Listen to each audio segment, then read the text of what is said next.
2015 Subaru Forester. Customer's complaint, not cooling.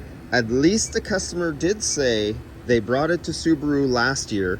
Subaru fixed something. They don't know what, they don't have paperwork, but it's not working now a year later. This is the information repeated to me, so this is all I know. So we know this is a Subaru, so you automatically go to where Subaru always leaks, and Subaru always likes leaking right there. And you see that high side fitting? You see that oil on it? Is it leaking there? Well, now that the customer doesn't have the invoice and the customer doesn't know what was done, is that residual oil left over from the mechanic putting some lube on the O-ring and putting it back on there? Or is this a new leak or an old leak the mechanic didn't fix from Subaru? We don't know, because we did not get the correct and proper and right information from the customer, because he doesn't know. So do I automatically condemn that and charge them to replace that O-ring again because I see oil there? This is where, if you don't give the right information to your doctor, you may get the wrong heart medication and you end up dying. They go, oh, I want Viagra, but you don't tell them you have heart medication and you die. That's your fault. In this case, if this is the indication, the customer is going to pay for something that they didn't need to pay for because they didn't divulge the correct information, because they can't remember. You are responsible as a customer for your own vehicle. We're not mind readers. We're not fortune tellers. You either have the information or you don't, or it costs you more in wasted diagnosis. Sorry, reality check. This is how it works. We have to have the correct information to do a correct diagnosis. Okay, so we only could go by the facts. We're doing a visual here. So we have this visual right there, way down there. I don't know if I could zero in on it, but way down there's another fitting. This high side discharge, which is also very hot, where I see oil buildup on top. So that's another visual. I already went with the refrigerant leak detector at the time of testing, and we know leaks turn off and on, and they can be intermittent or very slow. The refrigerant leak detector does not pick it up. Then they come down here. We know there's another leak on Subarus after they get older. If you look at the bottom of the desiccant bag, and let's see if I can zip in on it, zoom in. It looks like it had an oil film buildup and it was cleaned off. So does that mean possibly, I don't think that's 1 year buildup and they just left all the oil there and they didn't clean it, and they changed that O-ring down there, put in a new desiccant and stopped that leak. But because it wasn't cleaned off, if it was repaired, it leaves a false indicator that there's a leak there right now, because there's an oil film residue buildup there. So without the proper paperwork of what was done, again, we have to assume, make an ass out of you and me if we assume that that was not done and it's leaking now, or it was done, oil buildup, and it's still leaking. We don't know, because it's not leaking right now with a refrigerant identifier, or not identifier, refrigerant leak detector. I went under the dash and I went looking for leaking evaporator, could not pick up anything there.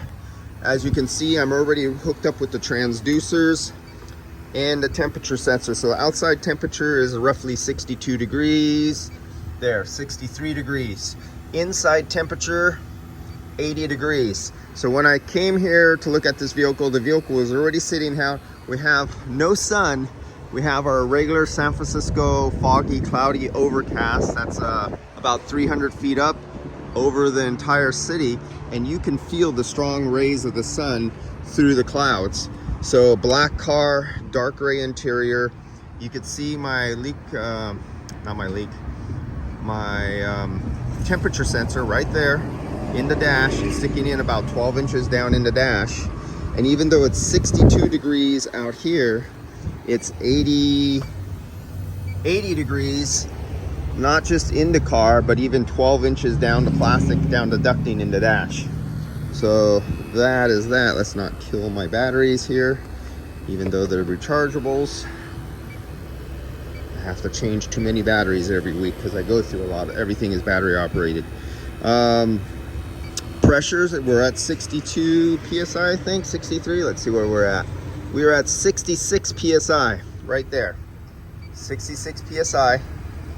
High side and low side. I haven't started it yet. So let's start this and see where we go. Let's get a, and it doesn't like my double gloves today. So let's get this, use my elbow. Come on, give me, doesn't like my elbow either. Yeah, it likes my nose. All right, so now we're into pressures. And you see the red and the blue line are together at 66 PSI. There we go, 67 PSI. Let's start her up, see what happens. I have this on here because I know I'm going to be doing a recovery. If I can't find the leaks, I'm going to fill the system all the way up. Oh, Subaru did not put in UV leak tracer dye in it. So that's another first thing I checked.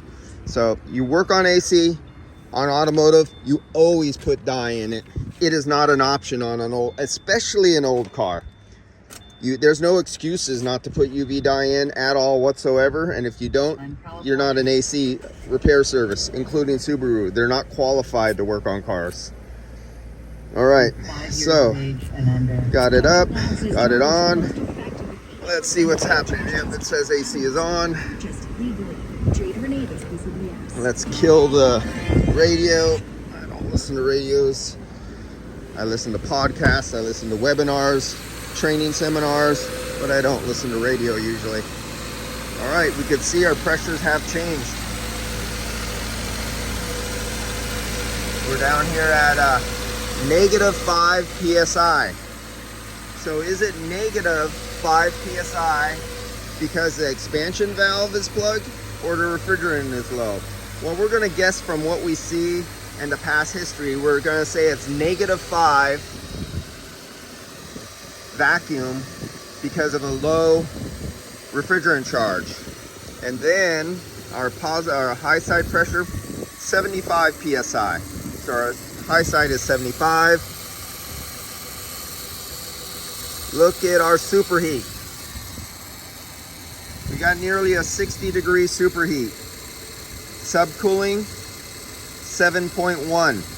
So I'm gonna guess the subcooling tells me on this particular vehicle, not all vehicles, on this particular vehicle by the subcooling, it is low. By the superheat, it is low. By the pressures, I'm gonna say it's low and not a restricted expansion valve.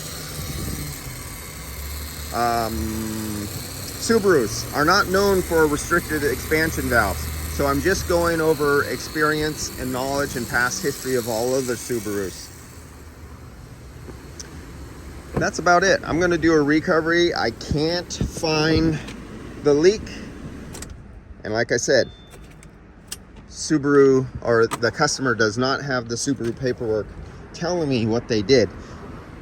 So I'm gonna recover the refrigerant. I'm gonna high pressure nitrogen decay test and use an ultrasonic leak detector on every fitting, but especially all the ones like this fitting. I see oil down here, the high pressure discharge. This fitting right here, high pressure discharge off the compressor. Down at the receiver dryer, at the plug down there, I'm gonna go there, and then everywhere else. And if I still can't find the leaks, we know it leaked in 1 year, so it's a big leak. And so if he cannot provide the proper paperwork on what was replaced on here before, and it happens to be one of the 3 items that I picked, not my problem, not my fault, because I have visual indicator, visual indicator, visual indicator, and I'm gonna go by visuals. If the nitrogen can't find it, the ultrasonic leak detector can't find it, the refrigerant leak detector can't find it, and some idiot didn't put UV dye in it on a known old vehicle to help identify a future leak, can't use that one because they didn't put that in there. So let's jump to the next video. I'm gonna finish the recovery. I'm gonna charge it up. I'm gonna nitrogen high pressure it, and if I find something, there's gonna be a second video. All right, see you guys on the next one.